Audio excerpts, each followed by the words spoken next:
Hey guys, what's up? Andrew Gamer GL here, and welcome back to yet another video. Now this time, I am making another F1 video, but it's a little bit of a different one. It's a prediction video for what's going to happen for the 2023 F1 season.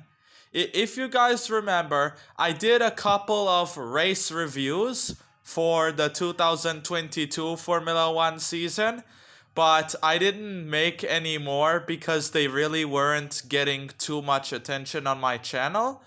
But I'm hoping this one will. And if you are interested in this video that I'm making, be sure to hit that like button down below. And if you're new to my channel, hit that subscribe button if you want to watch more videos for my channel.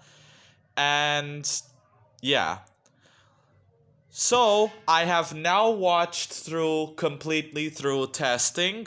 So I do have a little bit of an idea of where these teams and drivers could be within the pecking order. However, what we don't know is how are they going to develop their cars. And that's why we're making this prediction video, because with doing this, we can either look like the smartest human beings in the world, or we could make ourselves look like an absolute mug and be washed. And I do think it will be fun to look back at this once the season's over. So yeah, without any further ado, let's get into it.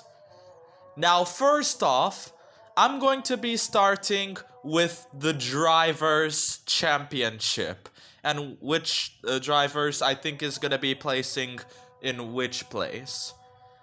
And unfortunately for P20, I have gone for Logan Sargent, one of the new rookies coming into this season in Formula 1. And before anyone attacks me in the comments, I'm not putting Logan last because I think he'll underperform. I think he'll have a pretty decent year, and I actually won't be surprised if he ends up getting a couple of points finishes.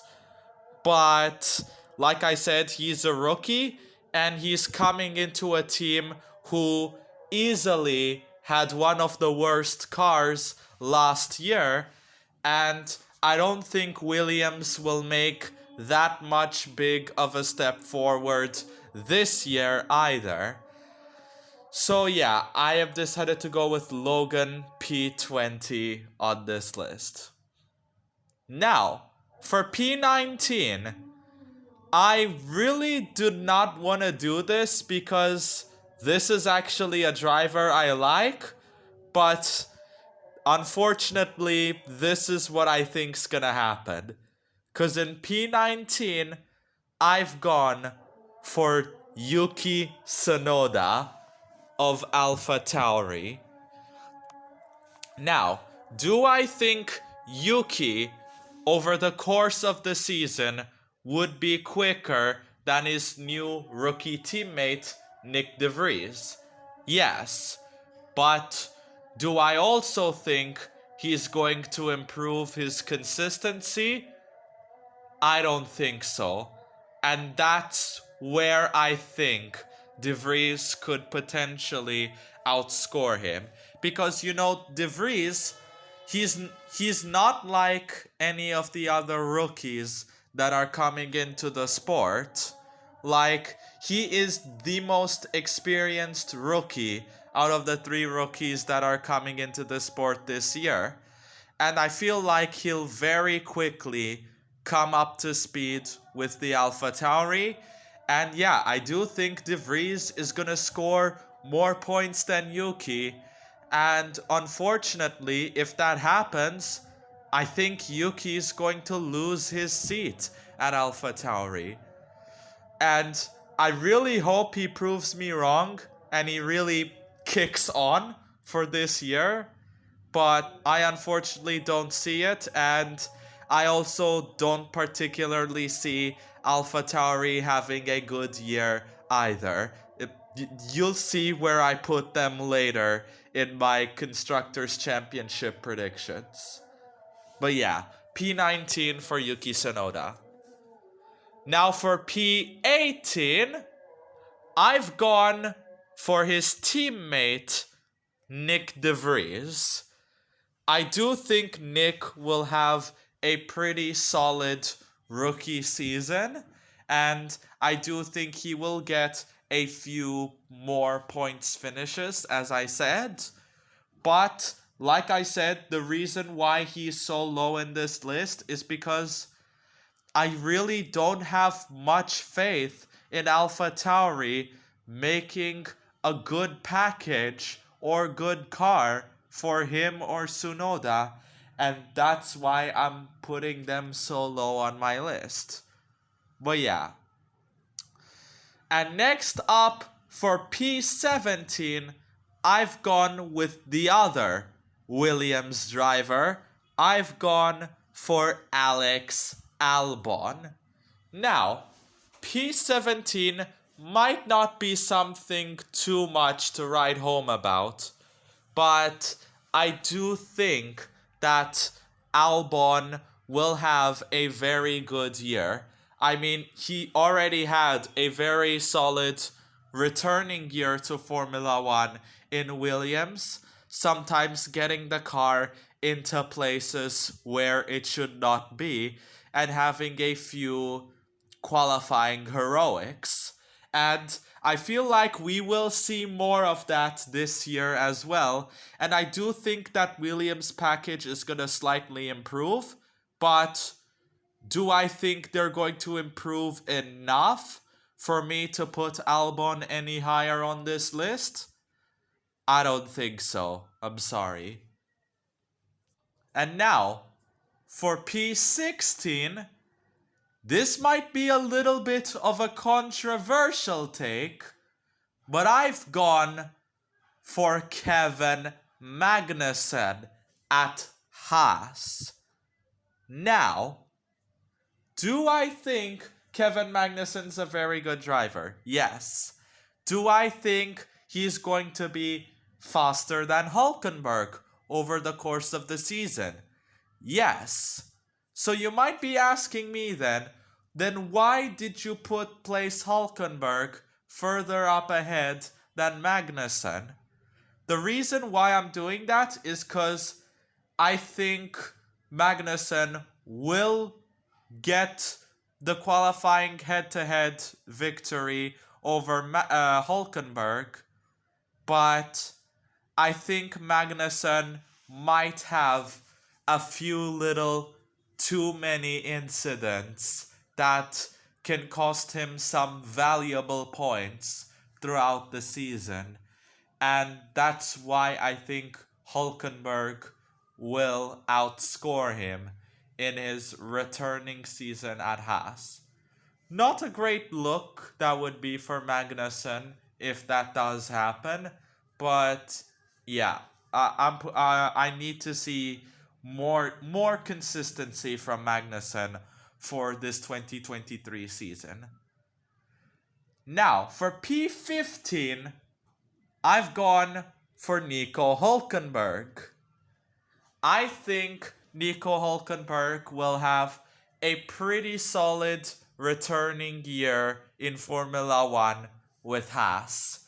I think he'll have quite a few decent point scoring finishes, a few P9, P8 results I could see him getting with the Haas. The Haas did look pretty decent in testing, but as we know, the main issue with Haas is, can they keep up with the development scale?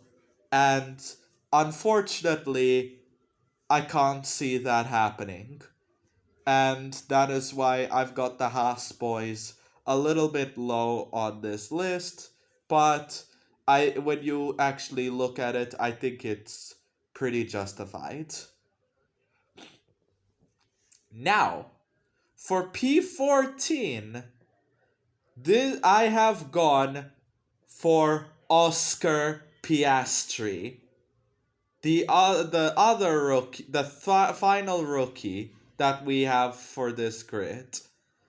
Oh, Oscar, Oscar, Oscar.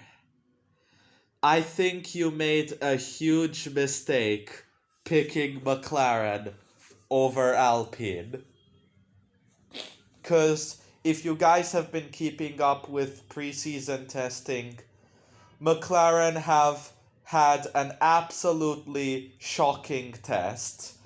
And their car looked all over the place. It looked really unstable. And I do think coming into the beginning of this season, I think they'll have one of the worst cars on the grid. And considering Oscar is a driver who needs a lot of experience because he's going to be driving a pretty difficult car, I could see him having a little bit of a rough first season at McLaren. And that's why I've got him in P14 on this list, unfortunately. I do think McLaren will eventually develop the car throughout the season and get better, but I don't think Oscar would be able to adapt quick enough to get up any higher on this list, unfortunately. Now, for P13, this is going to be another controversial take. I've gone for Valtteri Bottas. And some of you might be surprised that the fact Valtteri Bottas gave the biggest point scoring deficit between a teammate, or not really deficit, point advantage over a team in 2022, you might be asking me, why the hell are you putting Zhou Guanyu ahead of Valtteri Bottas when he couldn't even get double-digit points on Bottas? Let me explain to you guys. We know with Formula One, points don't always tell the whole story when it comes to a driver's performance. And the amount of retirements Zhou Guanyu had last season while being near the points or inside the points was absolutely criminal. And yes, he did. Valtteri Bottas did have a very good start to the season. He was absolutely racking up points and getting the absolute rink out of the car. But with that being said, towards the end of the season, Zhou Guanyu started beating him a lot more often in the qualifying head-to-head and even the races.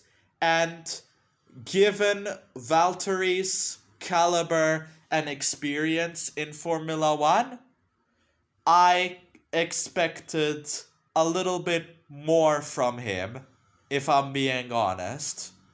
And that's why I think it's very much possible that with a few good and a bit of fortune going against his way, I do think there is a genuine possibility Bottas could get outscored by his teammate. And of course, I've got his teammate, Zhou Guanyu, in P12. I do think Alfa Romeo have a pretty decent car, and I think they'll be able to keep up with development of the car a little bit better than they did for the last season. And I could see Zhou Guanyu having a very impressive year. And yeah, I could see him outscoring Bottas. I know majority of the people will disagree with this prediction, but I have to go bold with some of them, because you know, with Formula One, you're not always going to get the result you expect. But anyway, for P11, I've gone with Lando Norris.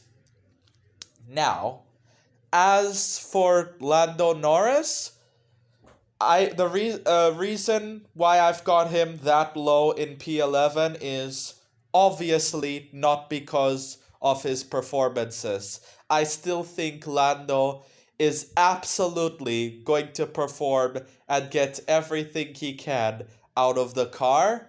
I just think he's going to get hauled back by machinery quite a lot. And I think he's just going to miss out onto the top 10. And I think they won't be able to develop that McLaren car quick enough to get him into that position either. And you've got to wonder as well if Lando is now beginning to question if McLaren really is the right place for him and if he wants to stay there. And I think Lando now he might be beginning to regret the choices that he made. And now, for P10, I've gone with Pierre Gasly for Alpine. I think now we'll get where to I get to place Alpine later. Alpine have had a very quiet and mediocre test, if I'm being honest, but the team still seems very positive, very happy, and I did hear they are bringing in some upgrades for the car for the first race that will, get the car up to speed. And they probably know something that we don't. And I'm going to trust on Alpine's words. And I do think they're going to be in that front of the midfield mix. And I do think Gasly will have a pretty solid season. But I do think it will take a little while for Pierre Gasly to adapt to the car. Because you gotta be thinking, has Gasly really been challenged enough? Considering he had a pretty mediocre 2022 season? Has he been pushed as hard with really difficult teammates as much like his teammate Ocon has? No. So I think that is going to help Ocon overall. And I do think Ocon is going to assert himself as that team leader in Alpine. And I do think Ocon will get the better of Pierre Gasly. That doesn't mean I think Pierre Gasly will have a shocker of a season. No. I think Gasly will have a solid season, but not quite good enough to be on the level of his teammate. Now, for P9, I was kind of debating whether to put him around the P9 to P11 territory, considering he is going to be missing the first two races. And of course, for P9, I've gone for Lance Stroll. Now, I do think Lance Stroll will start off the season on the back foot, considering he has done 0 preseason testing, and according to what Aston Martin said, 95% of the car is different. So it is a very different car philosophy, and I'm a bit worried at how much is Stroll going to adapt to that. So I definitely think he'll be playing catch up to Fernando for quite a bit of the season. but I do think he's not going to have a shocking season that's gonna make him drop any further below the grid. And the reason why I've got Stroll this high is also because, you know, rumors going on around the paddock about Aston Martin potentially being a pretty big threat and dark horse, which we'll get on to later. But anyway, yeah, I think Stroll will have a decently solid season, and I will could definitely see him being in that top 10 in the championship. Now, for P8, I've gone with Esteban Ocon. I think Ocon will have a very good year at Alpine, continue on that consistency that he has built up upon in 2021 and 2022. And I do think he's going to take charge and be the leader of that team and really assert himself there as the clear number one. And I do have faith in Ocon to do so. But in P7, best of the rest of the midfield, I have gone for Fernando Alonso. And now some of you might be surprised that I didn't dare put Alonso any higher on this list, considering massive talks going on around the paddock.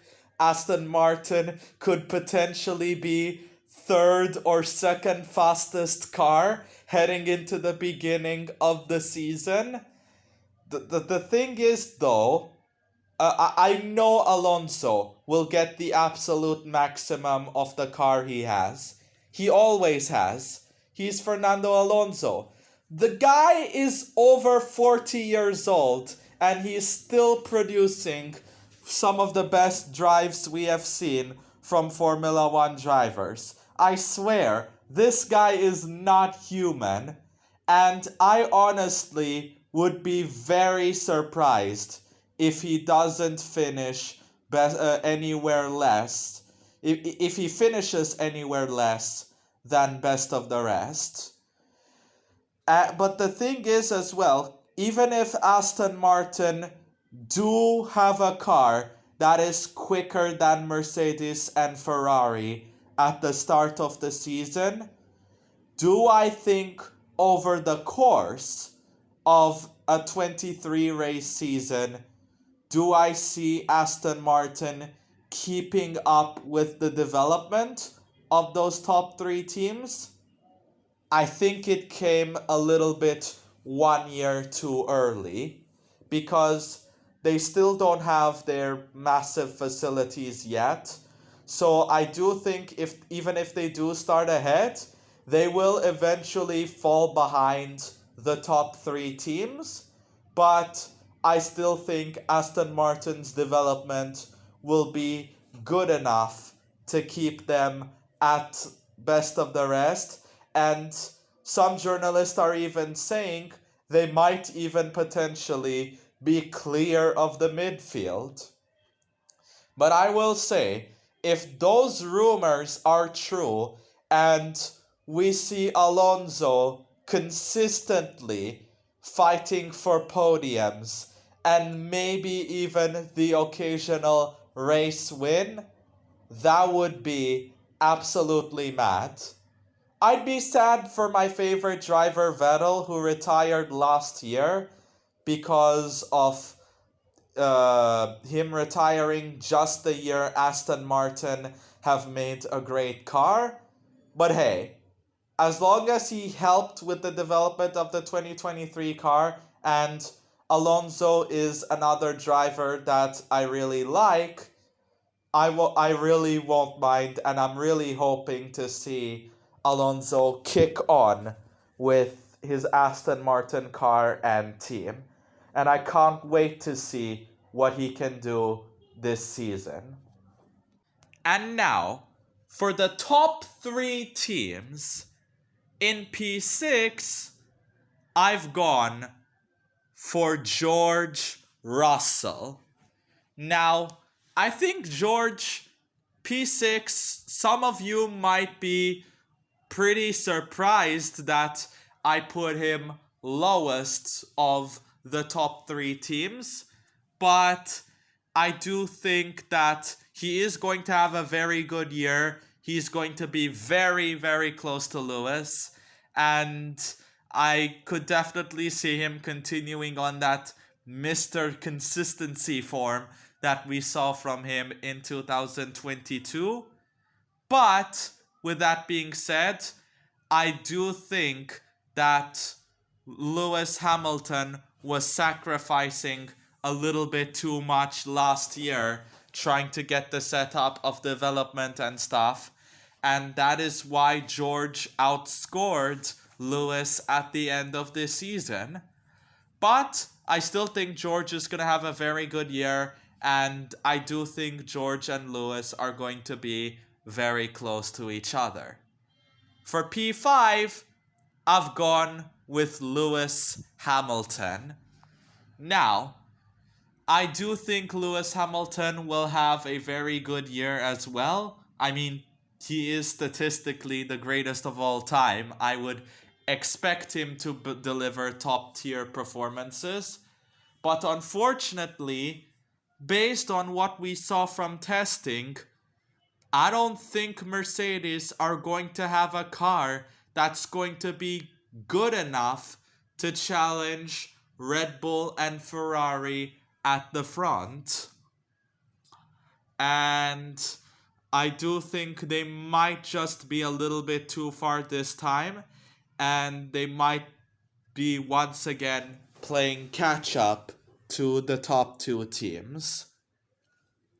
Now, for P4, this is probably the prediction that's going to probably get the most backlash from me. But for P4, I've gone with Charles Leclerc. Now, you might be thinking, Andrew, are you out of your mind? Do you honestly think Carlos Sainz is going to outscore Charles Leclerc over the course of the season when Charles pretty much settled him for the entirety of 2022? Let me explain. When you look at the pace delta between Leclerc and Sainz towards the end of the season, Sainz was very, very close to Charles Leclerc. Like, in average pace delta, if you actually look online for the second half of the season, Carlos Sainz was literally almost even with Charles Leclerc on pure pace, which is absolutely mad. And yeah, I could definitely the reason why I have put him below Sainz is because I've seen reports that the Ferrari car has had a little bit more of an understeery characteristic this season, and that is a kind of car Sainz prefers to drive over Leclerc. So, with that being said, with a little bit of fortune, just like in 2021, I could definitely see Carlos Sainz outscoring Leclerc. Because in P3 in the championship, podium time, I've gone for Carlos Sainz. I think Carlos Sainz is going to have a very good year. I think he's going to be very consistent. I really think he's going to minimize the mistakes that he made from last year. And with an understeery characteristic Ferrari, I could definitely see him getting the better of Charles and getting into the P3 in the championship. Also, I do expect Charles to make slightly more mistakes than Sainz will over the course of the season. But for P2 is, of course, the Red Bull boys. For P2, I've gone for Sergio Perez. Now, Red Bull have had a pretty much perfect test, and I feel like Red Bull are going to go unchallenged for the rest of the season. Because throughout testing, I never really felt like there was any point where Red Bull feel like they were under any kind of threat. And considering the momentum that they had from last year, even despite the cost cap penalty that's been applied to them, I don't see any signs of slowing down for this Red Bull team. And I do think Red Bull will have one of the best cars and continue on their dominant form. And I predict Sergio Perez will get runner up in the Drivers' Championship. Do I think he is going to be close to Max? No, but I hope he does, because if Perez really wants to secure his future in the long term, he's got to find a way to really close that gap on Max, because Ferrari and Mercedes aren't going to be slower than them forever. They eventually will figure out their concepts and start challenging them. And I feel like if Perez really doesn't get up to speed by then, it could potentially cost Red Bull some very valuable constructors' points and potentially cost him higher up the order in the championship. Because I think from out of the 6 drivers in the top 3 teams, I do think Checo is the weakest one, unfortunately. But yeah, hoping he'll have a very solid season and hopefully push Max a bit more. But for P1, of course, the champion of the world, 3-time world champion back to back, and I'm pretty sure his run of dominance is going to continue on for the next few years. Because in P1, it's the inevitable, it's the obvious, it's Super Max Verstappen is going to be the world champion of 2023. And unfortunately, I think it might be even more dominant than his last campaign. And I'm very scared he might eventually break Vettel's 9-win in a row record. But yeah, so those are all my driver predictions for the 2023 season. Now let's quickly head over for the teams. So in P10 and last in the constructors, I have gone for Alpha Tauri. I think they're going to have a pretty shocking season and have one of their worst seasons in a long time and finish 10th in the constructors.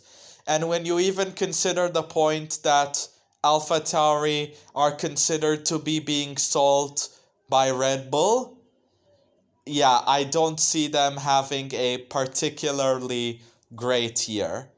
And for P9, I've gone for Williams. I do think Williams will be a slight improvement over last year, but they really will only just be getting a few scrappy points and nothing more than that. For P8, I've gone for Haas. I think Haas will have a very solid season, and well, I say solid, maybe not really solid, but an okay-ish season. And I do see them repeating that P8 finish, even with all the money that's coming in from their MoneyGram sponsorship. For P7, I've gone for McLaren. McLaren fans, I really wish you guys all the best for this season, but it's not looking good. And despite improvement throughout the course of the year, I don't think they're getting higher than 7th in the championship. For P6, I've gone for Alfa Romeo. I think Alfa will start off with a pretty decent car. They'll later fall down off in development, but I think their early season gains will just be enough to keep them at P6 in the championship. And I do think they do have the potential to become a midfield dark horse for this season. For P5, I've gone for Alpine. I think Alpine will have a pretty solid season. Maybe not exactly the season that they were hoping for with the momentum, but realistically, from where they are, I think P5 is really the only realistic area where you could put Alpine. And for P4, I've gone for Aston Martin. I think Aston Martin will have a very, very good year. I think they'll be best of the rest, and I think Fernando Alonso will really do his thing for that team. And who knows, we might potentially see Aston fighting for the title within a few years if their preseason testing pace really is to hold true and fruition. For P3, I've gone for Mercedes. I don't think this will be their season yet to claw back to the top two teams. I do think they will be closer to them this year than they were last year, but I still think it's a little bit too short, and I think the other two teams currently are clear of Mercedes when it seems to the baseline cars that they have for these new regulations. For P2, I've gone for Ferrari. I think they'll get second in the championship in Formula One. Again, back-to-back runner-ups. I think their car will be very good, but like I said, not good enough to challenge for the championship. And of course, for number one, I've gone for Red Bull Racing to win a back-to-back Constructors' Championship. And right off the bat, I'm also going to be making a few bold predictions for the rest of the season. So my bold predictions are Perez will win more than 3 races this season. Aston Martin will grab a shock first win with Fernando Alonso in a very chaotic race. Another bold prediction is I don't think Mercedes will get any race wins this season. A lot of podiums, but 0 race wins. And I think Williams will have a worse car than AlphaTauri, but Albon will really push them and get them out of that bottom spot up into P9. So yeah, those are my predictions for the 2023 Formula One season. If you guys enjoyed this video, be sure to hit that like button down below. And if you're new to my channel, go hit that subscribe button. And please let me know in the comments what your predictions are for the 2023 Formula One season, baby. I can't wait. I can't wait for the season to begin. I'm being completely honest. I've missed Formula One for these past few months. It's finally back. Let me know in the comments as well which predictions you think I'm right or which predictions you think I'm going to be horribly wrong in. But anyways, I'm Andrew here. Thanks for enjoying this video and watching it. And I'll be sure to see you all in the next one. Peace.